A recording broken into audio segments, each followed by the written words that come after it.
or endorsements for radio show programs, services, or products mentioned on air or on our web. No liability, explicit or implied, shall be extended to W4WN Radio, its employees, or affiliates. Any questions or comments should be directed to those show hosts. Thank you for choosing W4WN Radio. Are you ready to take a journey? Let's connect with the healers of the world. It's that time. It's time for the Language of Healing on W4WN Radio and Talk 4 TV. Now here's your host, Dr. Nicole Fortin. Hi, everybody. Good day, and welcome to the Language of Healing on W4WN.com. You can find us every Tuesday, 2 p.m. live Eastern Standard Time, and where we discuss all sorts of great things around healing and wealth and health and abundance and change and transition. That's our topic for today. Transitions, change, and what that means to you, what that means for the future. I realized that this is the language of healing, and I thought, you know what we should do is include a little definition, like highlight a word for each show. So we might do that moving forward. Today I would choose transitions. And what does that mean? Transition, change, to cross over something, to transfer, to shift into a new perception. It means a lot of things. So we have a special guest today talking about change and transition, because that's a constant in our life. It's literally part of the fabric of our existence. Everything is in flux. It breathes, like life breathes as we do. So we cycle through change and transformation through many different stages. It's a very broad topic.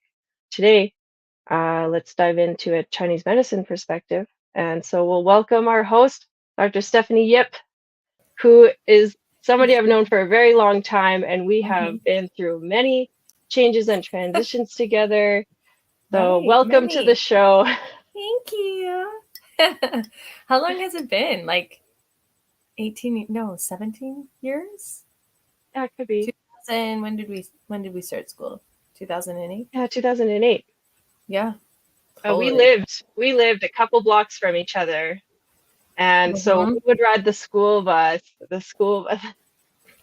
loser cruiser to school. the my cars in the shop bus. Yeah. To university. Yeah. And we studied, acupuncture and traditional Chinese medicine together. We had a lot of laughs, had a lot of cries, and lots of major life changes and transformations. Yeah. Yeah. Tons. So what is something that you are aware of now? Something that I'm aware of now that what I wasn't back then? Yeah, well, sure. Oh my God.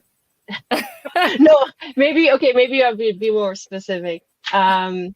But just on the topic of change and transformation, like what is coming up for you now? What are you aware of now? What am I aware of now? Well, I wouldn't say regrets. I wish I would have prepared my body more for the changes that come, especially as a woman, like even just through menstruation and each month, ensuring that it's smooth and it's balanced and good, and working with those phases. Because when we were in school and at that age, you could do it all, but it was at the behest of, how we feel in our 30s, which is garbage. Because I worked every day till 2 a.m. and went to school and didn't feed myself properly and wasn't emotionally regulated. And now I'm making up for it in your 30s, right? But I think just, and that's, I just think that's our culture. We just, especially as women. So then the transitions that should be maybe a little smoother and easier and progressive are very much disruptive.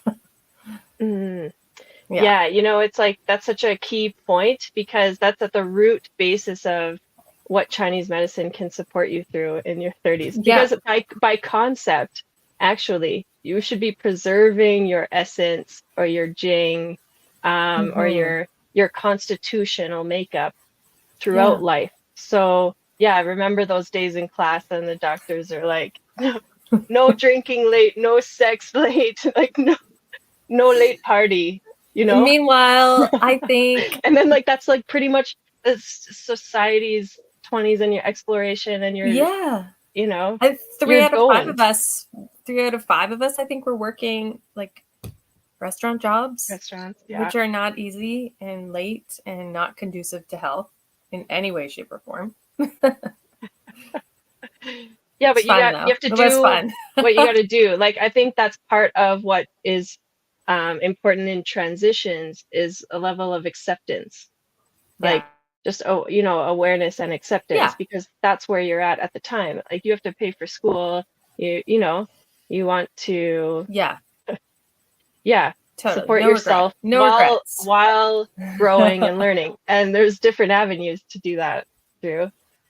Yeah. Absolutely. Yeah. And I mean, we live and learn, and I will hopefully be able to impart more daily wisdom for my kids so they know how to feed themselves. They can still have their fun in their 20s, but be relatively unscathed. Yeah, exactly. Yeah, Yeah. speaking of your kids, we did a little promo video and little Maisie came on to join us, which is sweet. So you have Maisie and Jude Yep. and yeah. Yeah. 5 and 9. So they're just in their development. They're phase 1, right? The first 7 years. Well, Maisie is. Yeah. I Yeah. know. So it's interesting to have that wisdom and that knowledge of Chinese medicine and be able to apply it as you, well, as you are becoming pregnant, and then supporting you through pregnancy, supporting you after in the golden month, the first 40 days after pregnancy, the fourth trimester, which is a And I whole think other topic. Yeah, a but huge one, but I think that's a huge like milestone in a woman's life that will predict the health and longevity of the rest of her life, how she heals or recovers or doesn't. I think that transition is probably the most vital for a female if you're having kids in this day and age, because I think it's like the cause of so many chronic illnesses later in life. I did my first, I did not do it well. My second, I really learned from my first, and really I felt like I transitioned well from pregnant to birth to postpartum. Yeah. But I think that's a huge one. Yeah, well, let's like dive into that a little bit because I think it prefaces the 7-year cycle because then once we're born, when we're born, we are conceived at the moment, you know, our jing, our essence. It's something that we talk a lot about in Chinese medicine. It's a golden treasure. It's the treasure. You have to tell like them what jing, these qi, and 7 shen. years. Yeah. Yeah. Yeah. So yeah, I know. We'll dive. Yeah, because it's like, I mean, it varies if you're a man or a woman. It's either 7 or 8 year cycle, right? So it's like there are some differences, but in general, it's an idea or concept that every 7 years we are shifting into a different phase of life. In Chinese medicine, we also have the 5 elements, and elements is it's a translation of a character, an ancient Chinese character. So element is one definition of it. There are other definitions. It's more like a phase or it's a transition. So, you know, we're going to visit each aspect of the circle, the wheel of life throughout life. So that's what 7-year cycles is about. It's like every 7 years you're visiting a new section or segment.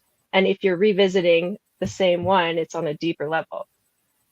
So I love it. Yeah. Yeah. But it starts with like conception, and you know, the concept of our constitution comes from mother and father, and then how mother takes care of herself, or what the constitution of mother father is sets us up for our life. So and do they mention this in the classics? Go ahead. I think they do mention like that our prenatal and our constitution comes from mother and father, right? Like in the classics. Yeah, absolutely.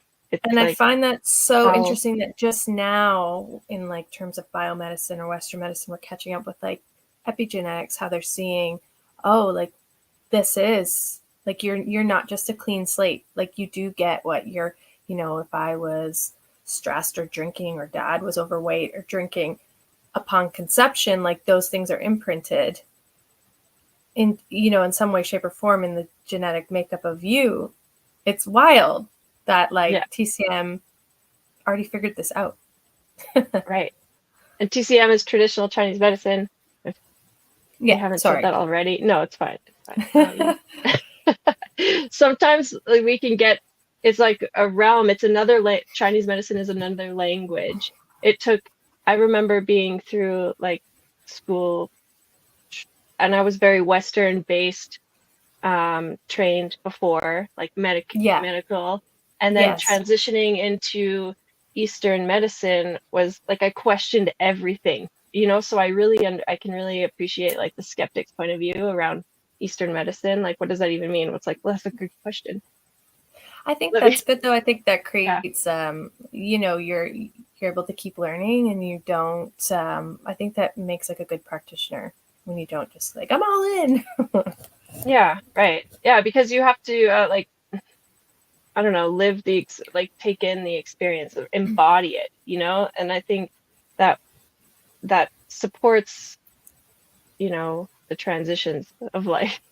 I guess when you're like, yeah, but it's like a boundary. You jump in, but there's a boundary too, a little bit, Yeah. because you're confronting a lot of stuff. But anyway, I wanted to know what was it that was different for you between baby number 1 and baby number 2 in taking care of that and having that in mind, because I know a lot of women or families, couples that are, trying to conceive or in their gestation, and this might be useful to them. Well, I think what parent doesn't want to raise, a child to the best of their capabilities? Yeah, and have a good experience. I was really fortunate. I didn't have any problems conceiving, so that was great. But my son, it was a tough birth, and I think there was a lot of factors there. But I do think postpartum, because the birth was so hard, I don't think I supported myself properly through that. And I don't think I accepted the support, because we like to just be like, we're fine, I'm fine, I'll do it. I'll just do it. That's at least how I am. And so I did have postpartum with him, and it was sort of a gradual, like it was very sneaky in how it presented itself. It wasn't just like baby blues. It was anxiety that would come and go, and then it just sort of snowballed after a while. But with him, I truly think it was because it was such a difficult birth, and I didn't really feed myself and replenish the way you should and rest. And he was, not a great sleeper. It just extended to like a year of like not feeling well. Whereas my daughter, I was aware of this now. So I think the second time for me was, I knew it a little bit more what to expect. Her birth was amazing. It was very healing. It was everything I wanted it to be. And I really had a plan in place. So I had like the bone broths and the prenatals that, or postnatals that I was going to be taking the vitamins. And I had herbs ready to go. And child care was all set up. And like just things were put in place where I would have time to rest and digest and replenish. And yeah, I was very aware of my mental health, and it was just lent to a better recovery and healing. Yeah, it was a learning curve, and every birth is different. It's very hard to predict. You just can't. Even if you have all your cards in place, you just can't predict how your birth is going to go. But I think what you can control is how you recover. Right. Yeah, that's a really good point. So if anyone wants more information, contact Dr. Stephanie Yip. Maybe we'll scroll some her Instagram, or you're working at The Way Holistic Collective with another mutual colleague, Dr. Rose. That's her baby, The Way Holistic Collective. That's her baby. But yeah, I'm there, and I love treating postnatal, and so I'll see it when the kids are like 7 or 8 years old and they're coming in. And we're like, oh, this started after your pregnancy. So that back to the transition or that phase, like that transition from not pregnant, and I think we often forget that you make this baby from what you have, your reserves. It's not just magically given to you. Like, it's taking your blood and what you're eating and your essence and your chi, and it's creating this human being. So, yes, your blood volume's higher and all these things during pregnancy, but once you give birth, like, that's all gone. And you have to replenish that. And most women do not. Mm-hmm. Yeah. And then we transition to chronic illness. Yeah. Unfortunately, so sad. I hate seeing it. Like, also while raising the family, and so I think that's an important piece around when we're talking about transitioning. That's the original, the history. And I know what I know about the Chinese culture and studying Chinese medicine is everything starts with the history. Yeah. It's like let's lay the foundation. Here's the background, a little context. Like, this is where we're all coming from when we step into this life, is based on our parents' makeup. Yeah. And now we are born and we're transitioning every 7 years. So let's dive into that. Mm-hmm. What's phase 1? 0 to 7. That's an important keystone. Huge. Yeah. Yeah. Huge. Like, everything's child rearing, like everything is sort of implemented in that age. How they perceive the world, how they react, how they're emotionally regulated or unregulated, trauma that happens to them, like habits, how they receive love, like everything's in that little bubble of time. It's like the real foundation, Truly, like, the kidney, and it's the kidneys, right? Some of the kidneys. Chinese medicine, that's like your root organ. Yeah. So I don't know what that year is called. I don't know if there's any name there. I'm sure there's a name for each cycle. Oh, I wouldn't know. I know that's somewhere like buried in the classics in a language we don't understand yet. Yeah, I've tried. Ancient Chinese. I love it. Yeah, but then like that's where you're also like, there's a lot of growth, right? It's like a lot of formation, and then we go into the second 7 years, like 7 to 14. Which I think it's regulated by the liver. Sorry, so it's like a sprouting, it's like a little seed that you put water on. Water is the first phase. And then we go into the second phase, it's wood. It's when the seedling begins to grow, stretch, and reach into the light. So their personalities are coming through. And they have a lot of those background, like their ego, their subconscious ego, their like, unconscious stuff is like 0 to 7. Right? Like formative. And then now they're budding from that. And in that time, I think that's where I think it's switched. Like, the third 7 years is when like the puberty will start, like the 14. But in our culture, I think with all the endocrine disruptors, it starts so much earlier.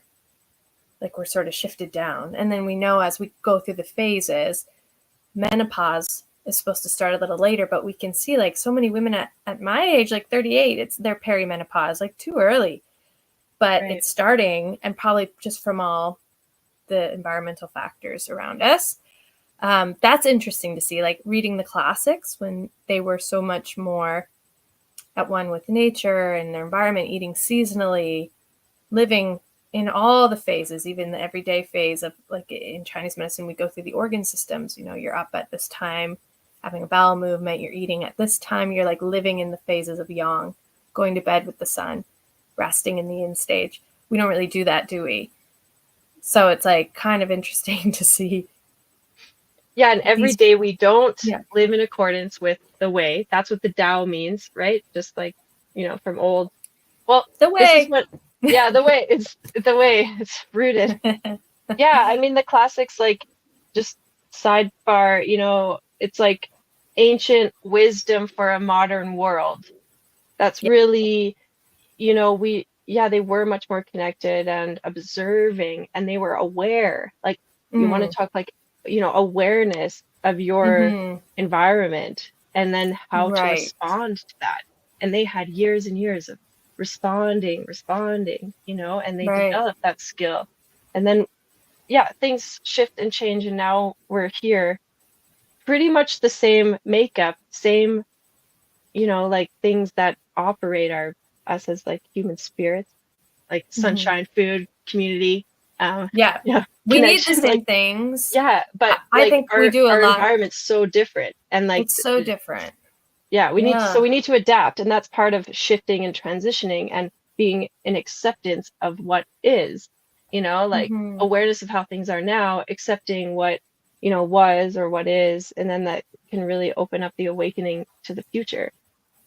And Yeah, it's I think that's interesting. where we can like leverage shift and change and transition to our advantage and through Chinese And medicine. it's totally just, I think, an opportunity to just to relearn maybe how we move in the world. It's a culture that we live in that's tough to do that because we tend to be a little bit isolated, back to the postpartum thing. I think a lot of that has to do with, women getting sick after having kids. A lot of it is they don't have help. Like there isn't that village to come and help them raise their babies. They just are on their own. Obviously with their partner who probably has to go back to work. And then they're, 2 under 2 or 3 under 5 type of thing. And they're depleted. But then it even goes to, I talk to patients of just like living with their menstrual phases. Like, maybe you shouldn't be doing high intensity workouts during your menstruation when you're already a blood deficient type person. Maybe you should use that time to recover, but or maybe in your later luteal phase, if you are feeling tired, like embrace it and rest and feed yourself and prepare for the menstruation so that you're not feeling A, B, and C all month long. And in your, third 7-year cycle as a 14-year-old girl, if you're having extreme menstrual cramps, maybe try and figure out, why that's happening and correct it instead of what we do to them is put them on birth control, right? That's what every 15-year-old is Yeah. on, mostly because they have menstrual cramps. And it's usually because their liver in Chinese medicine is so stagnated, which causes that pain. So I think it's just like living in accordance to like our environment a little bit more and less trying to control the environment around us all the time and trying to suppress everything because it's not working. Like eating things that are out of season that are making us feel sick. So instead of not eating those things, we take a digestive enzyme or an antacid or like, like everything is just, we're going to do the same things that we want to do. We're going to get sicker and then we're going to just suppress the symptoms so we can keep doing those same things. Yeah. That's my Yeah.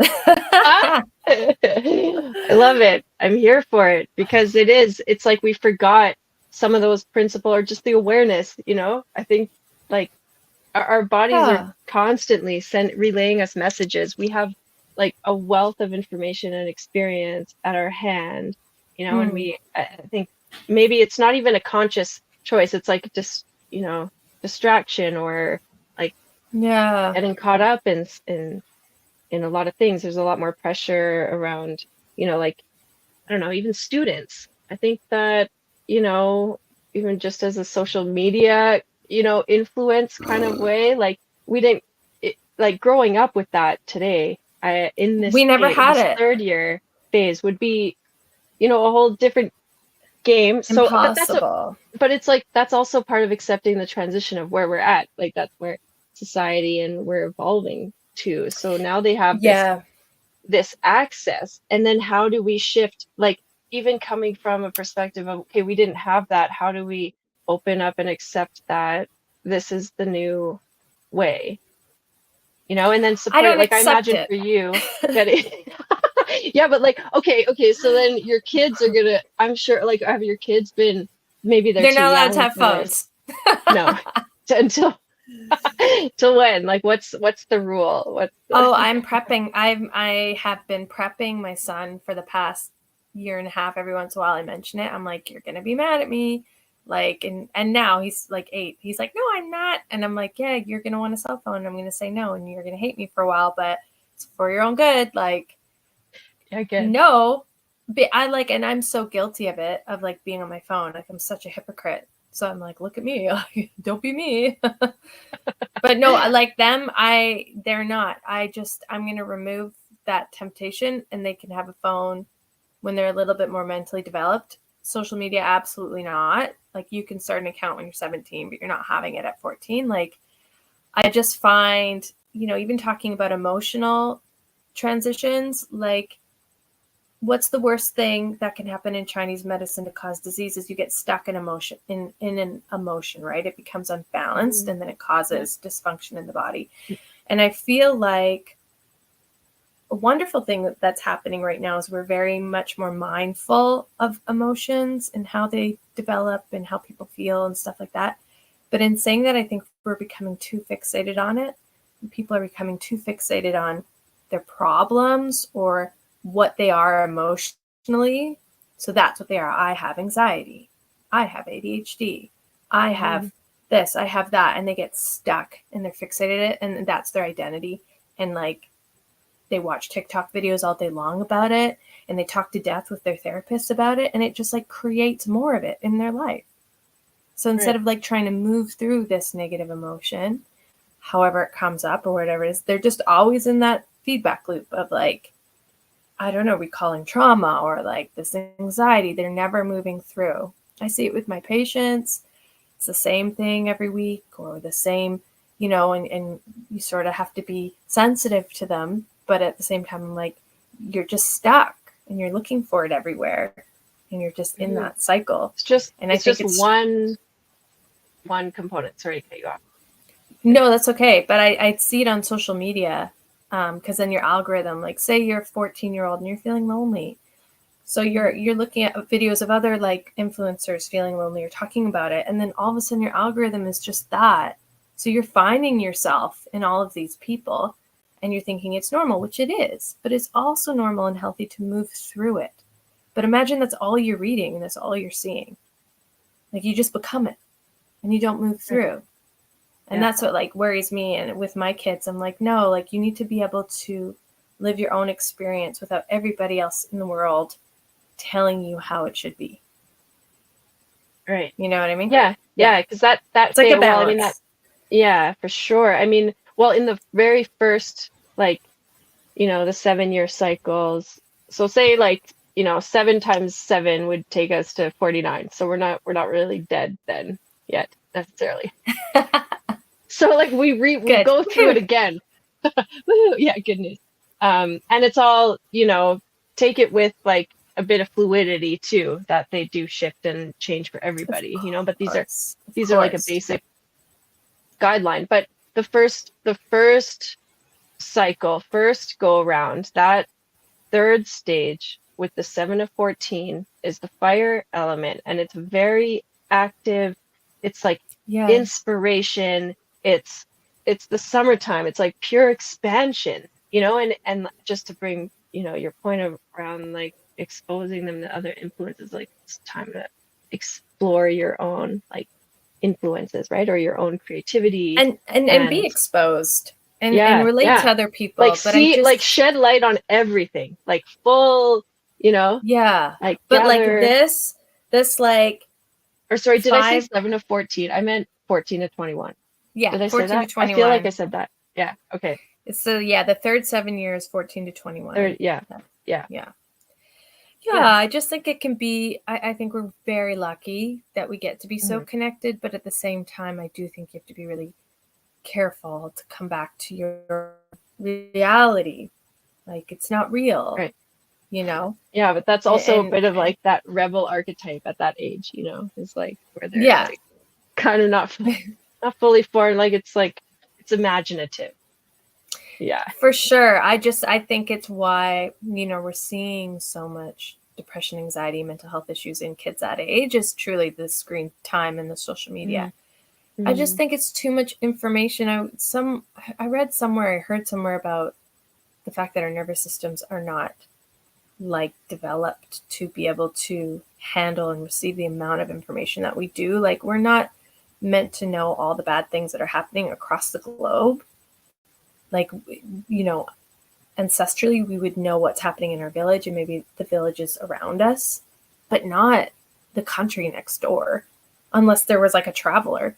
So it's like for us to get this bombardment of information every single day, we're so like overburdened. And then try to do that to a 14 to 21-year-old.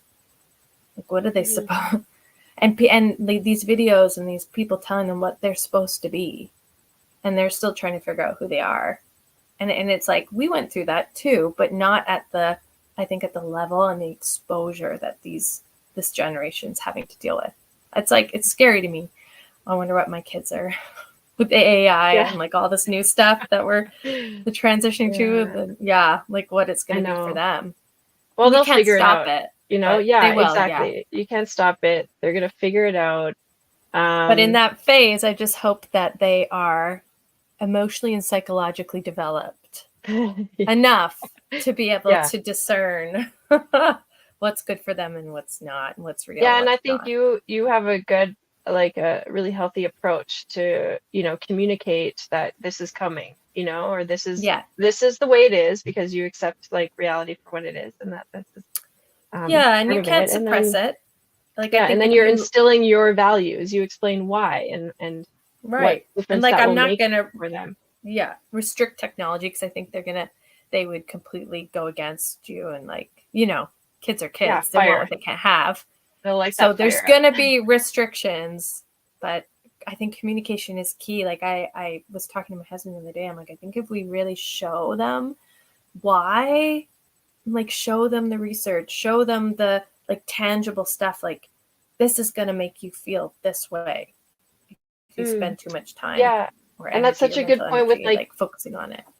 Like I don't know, having restriction, because if it's the fire element, it's like you want to contain fire. You want to have some boundary around fire, but fire is also very inspirational. So it's like you want to help bud that inspiration. Grow and expand and raise and like. Yeah.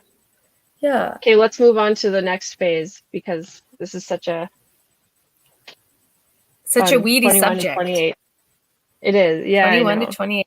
See, this is what I talked about. In those formative years, I wish I would have paid more attention to my spleen, because it is giving me trouble now. Yeah, exactly. That's like your earth that you're recentering. Now you've taken all of this growth and development and you're just bringing it home. And this is where, and if you think about like earth element in women and men, like men's lives, like this generally when you might be having children. Not maybe female, that's also shifted in today's society. Totally, because it can be later. So, but Earth is later. Like a real, like the ultimate mother. It's like condensing in. And as a menstruating female, if you are not digesting food, so that in Chinese medicine, that spleen, digestive system in Chinese medicine, we talk about the spleen in terms of digestion, immunity, and energy, like turning food into qi and blood, right? But like, if its ability is compromised or not there, which is my case because I just beat the crap out of it since adolescence. I was a 90s kid, so I grew up on peanut butter and jam and milk. So cinnamon toast, cinnamon bread, that was like butter and cinnamon. Like, we talk about it, what we used to eat for breakfast, and then try to like go study it. Like, come on, like as a kid. But like now that spleen's ability to produce blood from food and hold it properly, right? And then send that good yang qi up and take care of the dampness. Like if it doesn't happen, which was in my case, then you get illness.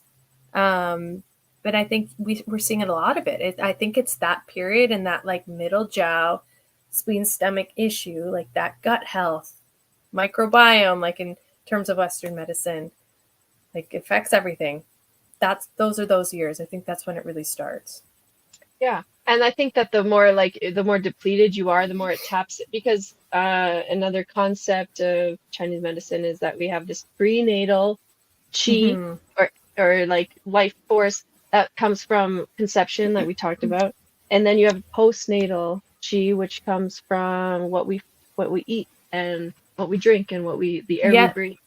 So if you don't keep up with the right amounts, the quality of qi from the postnatal, like food and diet and air, it taps into your preservation. And this is like that time when you should be like conserving it a little bit. So it's like adrenal fatigue. That's like perfect example of tapping in to your well of reserves. And then that well of reserves is useful for later in life. That gives you longevity and good health throughout your years. It's like I relate it to an hourglass, like when we're born, that hourglass gets flipped, and then like when the sand runs out, like that's our essence. It's not really repletable. So we need to maintain our levels through food and diet. And we talk about this stuff, and I sometimes think because we know it, we're talking about it in of how it shows up. And I feel like if people listen, they're like, "Oh my God, I'm fucked." I know. But the body is so resilient, and like the postpartum thing, even every period, you have an opportunity. You're shedding the old. You have an opportunity to rebuild the new. That golden month is that opportunity to literally rebuild new. And I think we always have that ability, and it can be really simple of just like the very cliche stuff: go to bed at the same time, get up at the same time, drink water, eat whole foods, seasonal foods, get rid of the inflammation causing things like the sugar and the dairy and the wheat, and like just keep it simple but consistent. And when you need that extra help, then obviously find your Chinese medicine doctor, your naturopath, or whatever. But it's like, I find we talk about this stuff and we're like, wow, this is how it gets broken, and bye. No, we don't want to do that. We want it to be an opportunity to.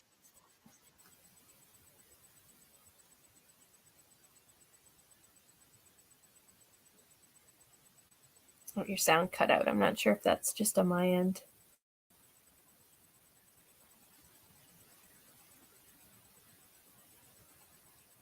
Sorry, Nicole, your sound cut out.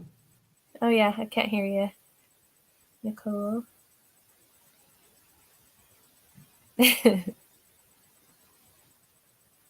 Check your lavalier and see. Technical difficulties. No, we can't. While we get Nicole to fix her microphone, maybe take off the external one or use the internal one, whichever. It might have ran out of battery juice, or don't know. But speaking of running out of juice, it seems like a lot of this, if we run out of things, if we aren't charging the body, so to speak, we're going to run out of the things that keep us healthy. I'm back, by the way. And those are the little daily things. Yay! Can you hear me? Yeah. I don't know what happened there. I can. But a good point was made, like just recharging the body, right? That like, so we have that prenatal chi that you're born with that you need to maintain, but the postnatal is how you can recharge. So, and that's through food and lifestyle habits and, exercise and mental well-being. Mm-hmm. Yeah, I'm curious, Rebel, I guess as like someone listening in and supporting us in this transition, this crossover through the unexpected show on the radio. The unexpected, yeah. The anticipated, the unexpected, and the what could have been. So does you can relate to some of all of these phases, and I'm sure you have experience. Like, what's been happening for you that you've noticed? I noticed that I work Monday through Thursday. I try to live on Friday, Saturday, and Sunday, and it doesn't always work out that way. Yeah. Which I think is so common, right? We're just in that grind. And then, I know for me, like so many of my patients will say, well, I just like my job, I don't have time to do A, B, or C. And then we have to have like that hard conversation of like, well, listen, like these are the warning signs showing up. So you have to decide the job or the like balance, right? Which is like very hard for people. Like, and I don't say that like as if it's easy, but that's usually the case, right? Well, that's Mhm. because we put so much priority on work because work produces money and money is needed to survive. So it's what we prioritize in life. We all have the same amount of time. It's all 24 hours, no matter how you look at it. Somebody set up that schedule. So there's a 24-hour time period. And what you choose to do with that time is what you do. But we're groomed, and I'm going to use that word loosely.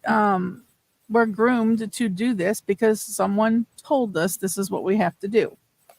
Totally. And that's how we live. I mean, we do what we have to do. We will choose, and everybody has a choice. Not making a choice is a choice. So when you make the choices, you are choosing to prioritize things. And to be honest, we don't prioritize ourselves. No. It's everything else has a priority. And then eventually it'll trickle down to us. But by the time it trickles down to us, we done already did the damage. Yeah, we've gained some wisdom around that, because I have this visual of one of these like kind of Buddhist philosophies is be like, if there's a wheel of life, that we should be in the center of it, and then everything's like moving around us, because so that's like focusing on ourself as the source, as the earth center point, and then everything moving around. But we can be in that like outside spokes. And I think that's like, because Rebel, it's like you said we focus on like everyone else and not ourselves. But in some way, because I struggle with this too, I'm like a chronic people pleaser and self-forgetter. That's a very female thing too, right? Like the burden of the mother, because it's still like the other people or the other things are still part of our life. So it's like still your spoke. It's just like what position are you coming at it from? I don't know. I'm just like like how are you filling your cup while filling everybody else's cup? Yeah, I know. And that's what's the like. big wheel keeps on turning.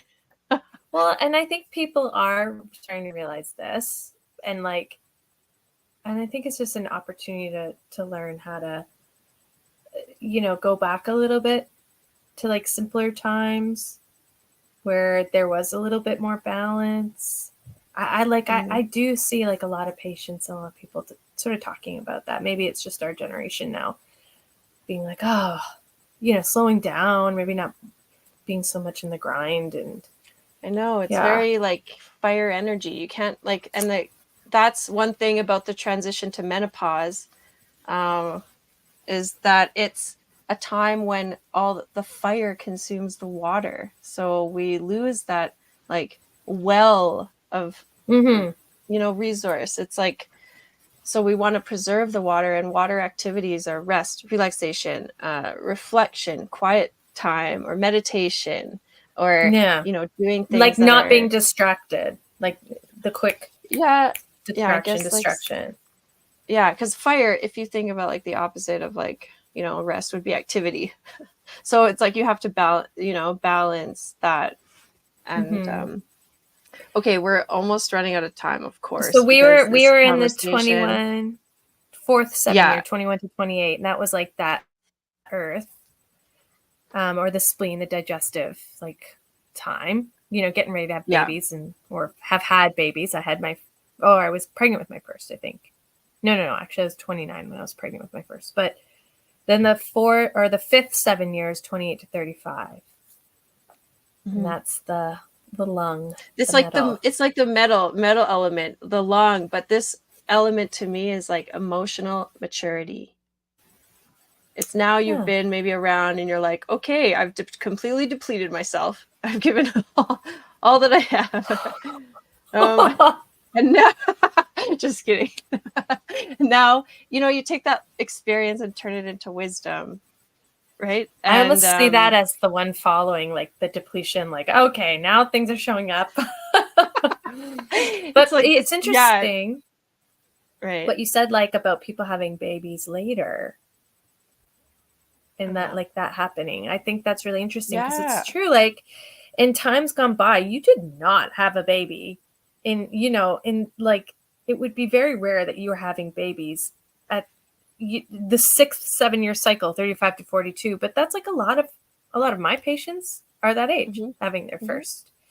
So I wonder, like how that sort of shows up in our body and its ability to progress and transition in all of its phases, which are sort of like our life expectancy is longer too, isn't it?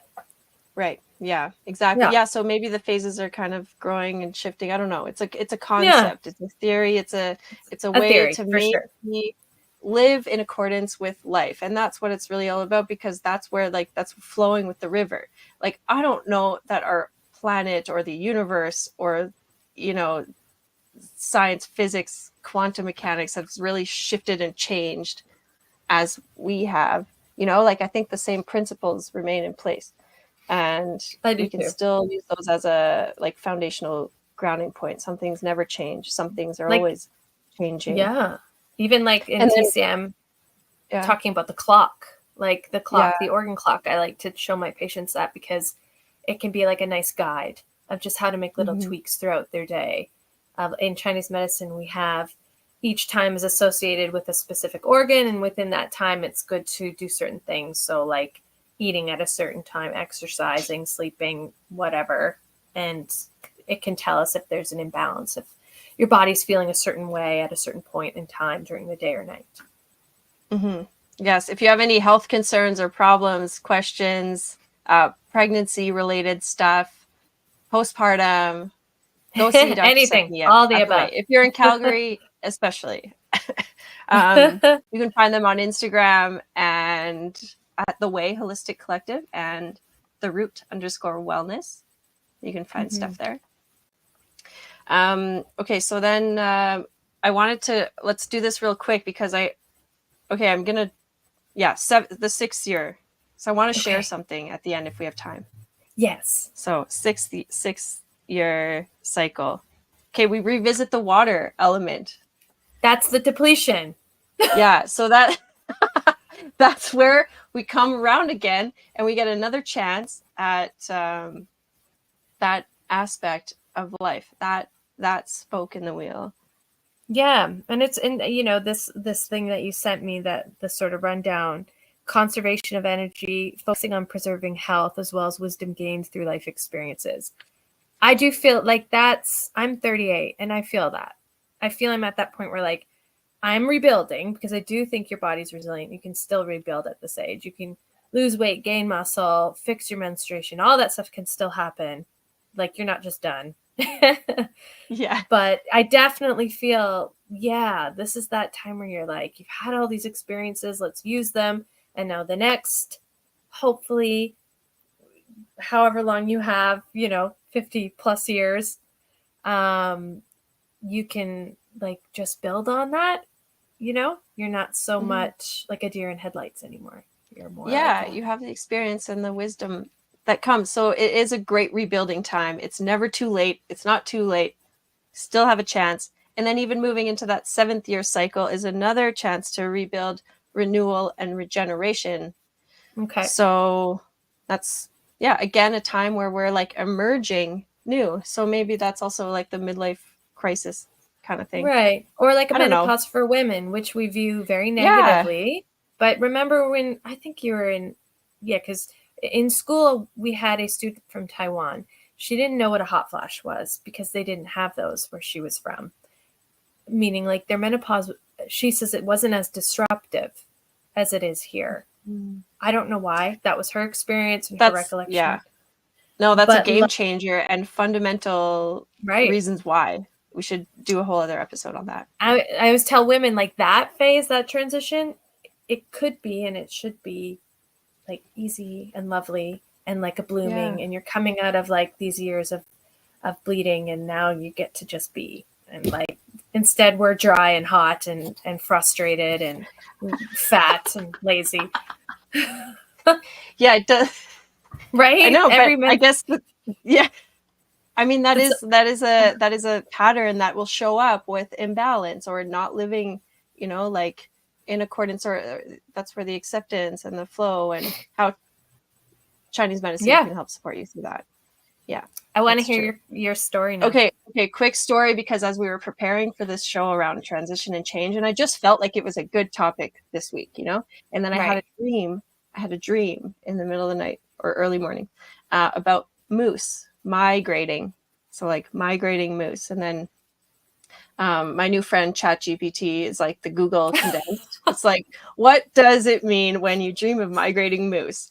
And it listed off. I feel like this is relatable to so many of us. So I'm sharing the message. The top 5 things that it means is change or transition. They're associated with strength and adaptability. So it's like, maybe going through anticipating a significant change or transition in your life related to a move, a career change, personal transformation. I know a lot of people going through a lot of change and shift. Number 2, exploration and adventure. Keep your desire alive. 3, instincts and intuition. Follow your gut. Pay attention. Be aware. Number 4, strength and resilience. They are powerful animals. So follow on that when you're facing challenges and moving forward. And 5, connection with nature. So deeper connection with nature, or need to reconnect with the natural rhythms and cycles. So we'll leave you there. Thanks again, Rebel and Dr. Stephanie Yip. It was a pleasure having you on, and we'll see you. Thanks for having me. Everybody, what does transition mean to you? Think about that, and we'll see you next week. Wow, what a show today. And the journey does not stop here. Come travel the world with Nicole every Tuesday at 2 p.m. Eastern Time, as together we become more fluent in the language of healing on W4WN Radio and Talk4 TV. See you next week.